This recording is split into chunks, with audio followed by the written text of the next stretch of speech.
경기 침체가 심각해지고 있다. 이것은 우리나라만 그런 게 아니다. 세계적인 경기 침체가 눈앞에 오고 있다라는 거죠. 최근에 발표됐었죠. 물가 상승률이 8.6% 올라서 41년 만에 최대치를 찍었고 40년 전이면 언제예요? 70년대 후반에서 80년대 초반이 어떤 시기였죠? 70년대 후반에 오일쇼크, 2차 오일쇼크 터졌었죠? 그때 느낌이죠. 오일쇼크 터지고 떨어지고 있는데 그때가 요쯤이다.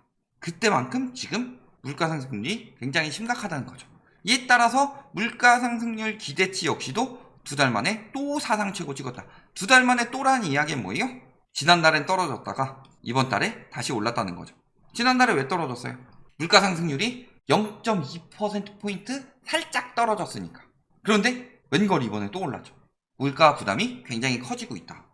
그러면서 어떤 이야기들이 나와요? 인플레이션빨 단기물 금리가 급등하면서 장단기 금리가 역전됐다. 자, 장단기 금리가 역전되는 거, 이거는 굉장히 경제가 요동치고 있다는 상황이죠. 왜? 예를 들어서 3년물 금리는 3.514인데 30년물은 3.387이에요. 그러면은 예를 들어서 은행에서요, 3년 적금 들면은 1년에 이자가 3.5%인데 30년 적금을 들면은 1년에 이자가 3.39%다. 누가 이거 가입해요? 상식적으로 장기일수록 더 높은 금리를 주는 것은 기본이다. 그런데 이렇게 역전할 정도라면은 지금 단기적으로 금리가 굉장히 빠르게 치솟고 있다는 뜻이죠. 그러니까 30년 물은 그 전부터 30년 길게 잡아놨었는데 3년 물 같은 경우는 최근 것의 영향을 굉장히 많이 받죠. 그러니까 굉장히 빠르게 오르고 있다는 뜻이다. 그러니까 최근 금리가 굉장히 빠르게 오르고 있고, 이런 식으로 장단기 금리가 역전이 되면은 경기 침체가 늘 왔었다. 그래서 신호탄이다. 이런 기사가 나오는 거죠. 그러면서 증시는 폭락했습니다. 지금 증시가 얼마나 빠르게 떨어지고 있냐. 항상 이럴 때마다 바닥론 나오죠. 바닥 찍었나? 바닥 찍었나? 바닥 찍었나? 디귿까지 나온 거죠. 바닥, 바닥, 바닥, 바닥. 바닥되고 있는데 결국에는 계속 떨어지고 있는 거예요. 그러면서 전 재무장관 레리 서머스가 뭐라 그래요? 1, 2년 내 경기 침체 위험이 있다. 내년에는 경기 침체의 위험이 확실히 있다고 생각하고 향후 2년 이내에는 경기 침체를 맞을 가능성이 크다. 물가가 매우 빠르게 하락할 가능성이 있다고 보지 않는다. 인플레이션은 꽤나 길게 유지될 수 있다는 뜻이다. 라는 거죠. 그리고 경제학자들 설문을 해봤더니 70%가 내년에 경기 침체를 맞을 것이다. 이런 식으로 이야기를 했죠. 그러면서 뭐 다우존스 이런 것들이 3만선 아래로 내려갈 것이라는 응답도 77%나 됐다. 그 이유는 뭐예요? 강한 긴축 정책. 그래서 지금처럼 인플레이션이 높고 실업률이 낮은 경우 항상 2년 안에 경기 침체가 찾아왔다. 이거 굉장히 아이러니한 말이죠. 인플레이션이 높다. 물가가 상승하고 있다는 건데 물가가 상승하고 실업률이 낮아요. 아니, 물가가 상승한다는 건 경제가 살아나고 있다는 뜻이고요. 부동산 가격은 실물 자산이기 때문에 물가 상승은 즉 화폐 가치 하락이니까 부동산 가격은 계속 오릅니다. 이딴 이야기 하는 인간들 있었죠? 그럼 저물가 때는 왜 오른다고 그랬어요? 그때는 저금리로 돈 잘 빌려서 오른다면서요. 그 다음에 실업률이 낮은 경우. 자, 이게 뜻하는 바가 뭐냐? 높은 인플레이션과 낮은 실업률은요, 뭘 불러올 수 있다? 금리 인상 가속화를. 왜 그러냐? 인플레이션을 잡기 위해서는 금리 인상을 가속화해야 됩니다. 그런데 금리 인상을 가속화시키지 못하게 만드는 요인이 있다. 그게 뭐예요? 실업률이. 그러니까 인플레이션이 높은데요, 사람들이 실업률이 높아요. 그러면은 미국에서도 함부로 금리 올리기가 쉽지 않다는 거죠. 그런데 실업률이 떨어졌어요. 그래서 코로나 이후에 빠르게 긴축하지 못했던 이유, 미국 같은 경우는 경제 성장률이나 물가 상승률도 있는데 실업률을 굉장히 많이 보기 때문에 미루다가 너무 미뤄서 물가가 지금 막을 수 없는 수준이 되어버렸다. 그러니까 앞으로 굉장히 고속 금리 인상이 이루어질 것이라는 뜻이죠. 그래서 지금 전보 스텝, 자이언트 스텝 이야기 나오고 있는데요. 물론 이 방송이 나가는 것은 아마도 자이언트 스텝 이후가 될 것이지만 93%가 지금 자이언트 스텝을 예견하고 있다. 그리고요, 전보 스텝은 뭐예요? 빅스텝, 빅스텝, 빅스텝, 빅스텝, 팡팡 뛰는 것들을 전보 스텝이라고 하죠. 그래서 굉장히 강력한 긴축 이야기가 또 나오고 있더라. 그러면서 국채금리가 폭등한다는 뜻은 뭐예요? 물론 어제 너무 폭등해서 오늘 조금 떨어지는 분위기인데 국채금리가 폭등한다. 장기든 단기든 쭉쭉 올라가고 있죠. 시중금리 인상이 빠르다. 뭐 되도 않는 소리 하는 인간들 있어요? 아니, 예전에 2018년도 말에서 2019년도 초중반까지 이때 1.75%였는데 지금 2022년 5월부터 지금까지 1.75%죠. 아니 기준금리는 같은데 왜 시중금리가 1%포인트나 높냐? 은행들 너무 많이 헤쳐먹는다. 기준금리는요 말 그대로 얘를 기준으로 해라 라는 금리일 뿐이지 실질적으로 시중금리는 국채금리의 영향을 많이 받죠. 그래서 기준금리가 인상되면은 국채금리도 같이 올라갑니다. 그런데 국채금리가 기준금리보다 더 빠르게 올라가고 있다는 것은 아직도 금리 인상의 여력이 굉장히 많이 남았다는 뜻이고, 국채금리가 이렇게 빠르게 올라간다는 것은 시중금리들, 주담대 금리라든가 미국 같은 경우는 모기지 금리죠. 이런 데에 영향을 주면서 어떻게 된다는 이야기예요? 모기지 금리 앞으로 더 빨리 올라간다. 대출금리나 이런 것들. 그러면은 미국 부동산 이야기할 때 최근에 거래량 개박살 나고요. 차압 엄청나게 들어가고 있죠. 그게 왜 그래요? 모기지 금리가 계속 올라가니까. 그러니까 사람들이 사지 않고 과거 글로벌 금융위기 때만 해도 한 50%는 그래도 지금 집 살 시기다 라고 생각을 했는데 지금은 그거 한번 때려맞고 모기지 금리 올라가는 거 보니까 그때가 오버랩 되면서 30%다. 그때에 비해서 심리가 더 안 좋은 거죠. 그러면서 1994년 물가 대학살이 재현될 수 있다. 자, 1994년 물가 대학살은 뭘까요?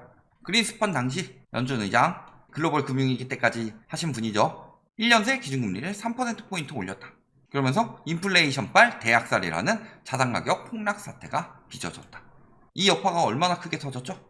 1994년 물가 대학살로 시작된 여파가 우리나라의 IMF 외환위기 사태를 불러왔다.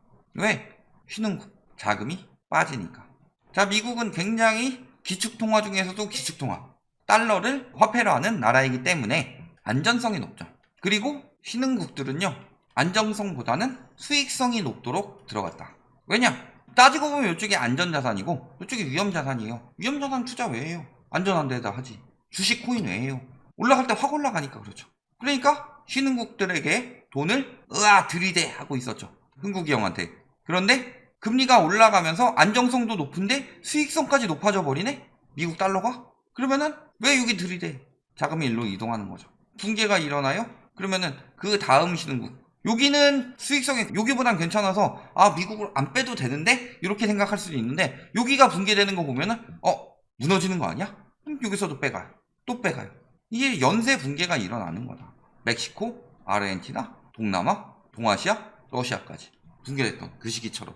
1994년에 기준금리 3%포인트 올렸다고 그랬죠. 지금 얼마나 올렸어요?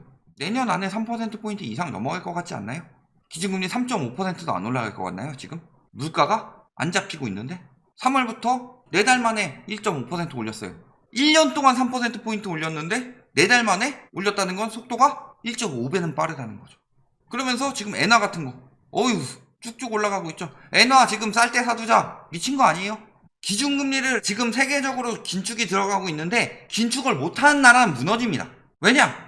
딴 데는 돈의 가치가 올라가고 있는데 저기는 돈을 계속 푸네? 그러면 돈의 가치가 굉장히 더 허접해지죠. 상대적으로. 그런데 일본은 국가부채가 너무 많아서 지금 기준금리를 쉽사리 올릴 상황이 아니에요. 왜? 빚 갚는데 돈이 엄청나게 들어가니까. 이자 좀만 올려도. 우리나라 같은 경우 지금 한 40, 50% 정도 되죠? 정부 부채가? 일본은 한 300% 거의 육박했죠. 그러면요, 높은 쪽으로 잡고 우리나라 50%만 6배 정도 있다는 거예요. 그러면 우리나라 1억 빌렸을 때 일본은 6억 빌렸다는 거예요. 똑같이 1%라고 쳐봅시다. 100만 원이고 여기는 600만 원이죠. 근데 여기서 1%씩 똑같이 올려봅시다. 2% 되면 우리나라는 100만 원 올라가죠. 근데 일본은요? 600만 원 올라가요. 부채가 많은 나라는 금리 올리기가 굉장히 힘든데 일본 같은 경우가 지금 딱 그 상황이다. 아베노믹스를 한 아베놈이 이 꼬라지를 만들어 버렸다. 언제까지 그렇게 돈 풀면서 살 수 있을 줄 알았냐? 기축통화더라도 달러도 아닌데 달러도 저렇게 풀면 죽어요. 다만 그 국채를 일본 국내에서 많이 샀기 때문에 그나마 유지되고 있는 거지. 국민들이 많이 샀기 때문에. 그러면서 환율 다시 폭등했습니다. 전고점 돌파했죠. 1290원 되게 금방 다시 왔죠. 1240원 막 이렇게 떨어질 때 이제 환율 다 올랐다 이런 식으로 이야기했는데 금리 다시 회복되죠. 왜? 미국의 긴축이 끝나지가 않았는데 우리나라는요 미국만큼 빠르게 긴축할 수 있는 상황이 아니다. 그래서 이창용 총재도 뭐라 그래요? 자이언트 스텝, 빅스텝 이런 거 하면은 쉽사리 무너질 수 있으니까 미국 황새 따라가다가 뱁새 가랑이 벌어질 수 있으니까 금리 역전될 수도 있다. 그런 상황에 대해서 밑밥을 깔아두고 있잖아요. 그러면은 미국의 금리가 더 빨리 올라간다는 건 달러 가치가 더 빨리 올라간다는 이야기고 거기다가 그럴수록 안전자산인 달러에 돈이 더 몰리니까 환율은 원래 올라갈 수밖에 없는 상황인데 그때 잠깐 떨어진 거 가지고 이제 고점 찍었다 이렇게 생각하면 안 되는 거죠. 예견된 상황이다 이런 거 다. 그러면 환율이 올라가고 무역 적자가 늘어나요. 당연히 외국인 자본이 빠집니다. 외국인 자본이 굉장히 빠르게 빠지고 있어요. 우리나라가 예전에 비해서 엄청 규모가 늘고 엄청 튼튼해지고 그래서 그러지, 만약에 우리나라가 예전처럼 완전 대기업 몰빵에다가 여기 문어발식으로 사업 확장하고 막 그러던 시기였으면은 IMF처럼 또 붕괴됐을 가능성이 굉장히 높다. 지금은요, IMF 때의 위기랑 금융위기 때의 위기랑 동시에 가지고 있는데요, IMF 때보다는 양호한 점은 있지만 또 더 위험한 점들이 많고 금융위기는 이미 넘어서고 있어요. 공공요금 인상되고 있죠. 가격 통제 안 한다고 하는데 왜 그래요? 정부에 의한 가격 통제는 유효하지 않다. 왜 유효하지 않아요? 휘발유값 어떻게 통제했어요? 유류세 인하. 그러면요, 당장 휘발유 값은 떨어지는데 문제는 뭐예요? 세금이 줄어든다. 통제하면 할수록 정부 지출이 늘어날 수밖에 없습니다. 그런데 문제는 가계부채가 늘어나고 나서 이제 가계부채가 깎이기 시작할 때 그것을 이제 정부 부채로 버텨줘야지 연착륙이 가능한 건데, 정부 부채가 코로나로 인해서 너무 많이 올라갔죠. 그렇다는 건 어떻게 돼요? 가계부채 붕괴 시기에 정부 부채로 버텨줄 수가 없다. 지금 벌써 정부 부채로 버틸 수 없다는 것들이 나오고 있죠. 왜? 요즘에 그런 기사 뜨고 있잖아요. 세수가 뚝 떨어졌다. 부동산 거래 감소로. 근데요, 문제는 이 상황에서 양도세, 보유세 완화해주고 있어요. 그러면은 가뜩이나 거들 세수가 더 떨어지죠. 근데 거래가 아작이 났습니다. 이런 와중에 더 완화해준대요. 부동산에서 확보하던 세금 다 떨어지죠. 부동산세는 부자세이고, 그러면 이 세금 어디서 메꾸겠어요? 서민들한테 돌려야 되는데, 주류세나 담배세 이런 것들 올린 게 전반적으로 그 서민들한테 올리려고 했던 거죠. 과거에 증세 없는 복지하겠다고 했는데 복지 없는 증세했잖아요. 그런 식으로 세금을 올릴 수가 있냐? 물가가 지금 장난이 아닌데 어떤 역풍을 맞으려고요? 그러면 지금 국가 부채는 늘어날 수밖에 없는 상황이에요. 굉장히 위기다 지금. 이런 시기에 오히려 서민들 굉장히 힘드니까 부자세 유지해서 그걸 가지고 버티도록 만들어야 되는데 더 깎아주고 있어요. 세계적으로 낮은데. 왜냐? 전 정부랑은 다른 프레임으로 가야 되거든. 지금 위기가 이렇게 심각해지고 있다. 가격 통제 못하고 있어요. 이제 물가 앞으로 더 치솟을 겁니다. 6% 넘어갈 거예요. 물가 6% 넘어가면 어떻게 될까요? 이 와중에도 이딴 이야기 하고 있죠. 올해 초만 해도 뭐라 그래요? 여기 사든 지금이 경제 위기가 맞은 게 아니다. 올해에도 아직도 경제 위기 아니에요? 그때는 경제 위기니까 떨어졌는데 지금은 상황이 다르다. 아니요. 잘 생각해 보세요. 칼로 푹 찔렀다 빼는 거, 이게 글로벌 금융위기였다면 지금은 칼로 쑥 넣고 있는 중이에요. 칼이 아직 그만큼 안 들어왔으니까 그만큼 위기가 아니다. 근데 나는 못 움직이고 있고 칼이 계속 들어오고 있어요. 그 이상으로 되게 천천히. 그만큼 더 위험한 거 아니에요? 결론, 글로벌 금융위기나 외환위기 때 항상 뭘로 올라갔어요? 미국 긴축. 근데 지금 미국 긴축이 이때보다 훨씬 더 강화될 수밖에 없다. 왜? 물가가 훨씬 더 치솟고 있으니까. 그런데요, 문제는요, 이때는 풀 유동성이 있었는데 지금은요, 풀어놓은 유동성 때문에 위기가 오고 있기 때문에 경기 침체돼도 유동성으로 풀어서 할 수가 없다. 유동성 축소는 계속된다. 근데 경기 침체, 유동성 축소, 자산시장이 악재죠. 그리고 자산시장이 무너지면 경기 침체 이어질 수밖에 없죠. 굉장히 장기화될 수 있는 상황이다. 이런 상황에서 한 10년 뒤엔 집값 다시 오르니까 지금 사야 된다고요? 생산 가능 인구, 이런 부분에 대해서 저번에 이야기를 했지만 그 외적으로 경기 상황도 그렇지가 않다. 이런 부분 잘 생각해 보시면은 이번 경기 침체 얼마나 위험한 건지, 그리고 지금 뻘짓하면 왜 안 되는지, 이런 것들이 당연히 각인이 되어 있어야 하는 상황이다. 여기까지 말씀드리겠습니다.